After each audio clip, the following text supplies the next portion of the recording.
Entonces aquí comienza la historia que quiero contar hoy. David sabe qué es ser un adorador. ¿Se dan cuenta? David sabe qué es verdaderamente amar a Dios. David sabe qué es levantar un altar en su casa, ahí entre los cabritos y ovejitas. Él sabe comunicarse con Dios. Él sabe pedirle ayuda a Dios. Cuando viene un león y un oso, él sabe de dónde vienen las fuerzas, ¿o no? Él sabe cómo salir con Dios. Sin Dios no va a hacerlo, porque él aprendió eso de pequeño. Entonces, cuando fue rey, escuche esto, cuando te toca la hora de ser parte de esto tan lindo que es la iglesia, de servir, de los dones, y Dios todo va a equiparte, nunca debemos olvidar a Dios y dejarlo de lado. Con Dios se hace la obra, sin Él no. Entonces la mejor decisión que tomó David cuando él se instaló en Israel y va a ser rey ahora, lo primero que hizo David fue decidir regresar el arca. Diga conmigo el arca. Ahí la historia, voy a entrar entonces en 2 de Samuel capítulo 6, versículo 1, ya como rey acá David. David volvió a reunir a todos los escogidos de Israel, 30.000. Y se levantó David y partió de Baala de Judá con todo el pueblo que tenía consigo, para hacer pasar de allí el arca de Dios, sobre el cual era invocado el nombre de Jehová de los ejércitos, que mora entre los querubines. Pusieron el arca de Dios sobre un carro nuevo y lo llevaron de la casa de Abinadab, que estaba en el collado, y Usa y Ahío, hijos de Abinadab, guiaban el carro nuevo. Y cuando lo llevaban de la casa de Abinadab, que estaba en el collado, con el arca de Dios, Ahío iba delante del arca. Y David y toda la casa de Israel danzaban delante de Jehová con toda clase de instrumentos de madera de haya, con arpas, salterios, panderios, flautas y címbalos. Cuando llegaron a la era de Nacón, Usa extendió su mano al arca de Dios y la sostuvo porque los bueyes tropezaban. Y el furor de Jehová se encendió contra Usa y lo hirió allí Dios por aquella temeridad, y cayó allí muerto junto al arca de Dios. Y se entristeció David por haber herido Jehová a Usa, y fue llamado aquel lugar Pérez Usa hasta hoy. Estábamos todos barros, ¿no?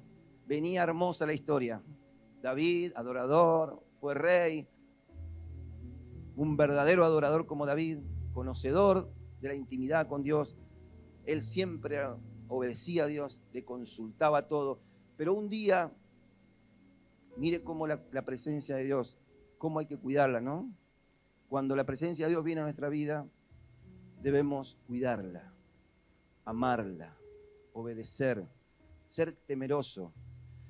Porque en este momento David decide, y eso está bueno, una de las cosas que hizo David, dos cosas hizo. Primero, decide llevar el arca de vuelta al lugar donde pertenece.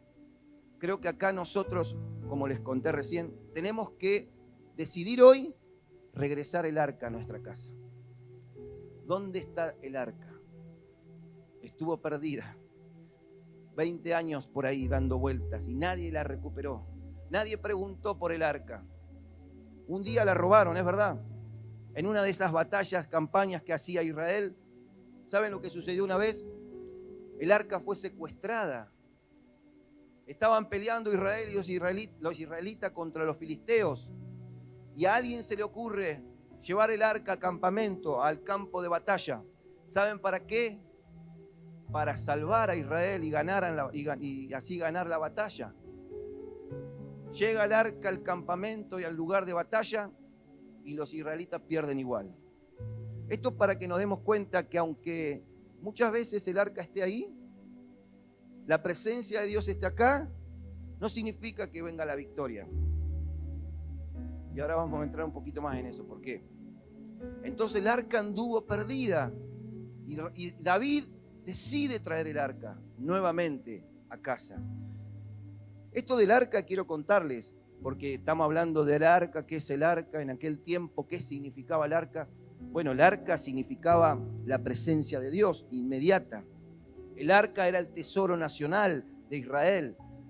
Cuando en Éxodo 26, 26, Dios decide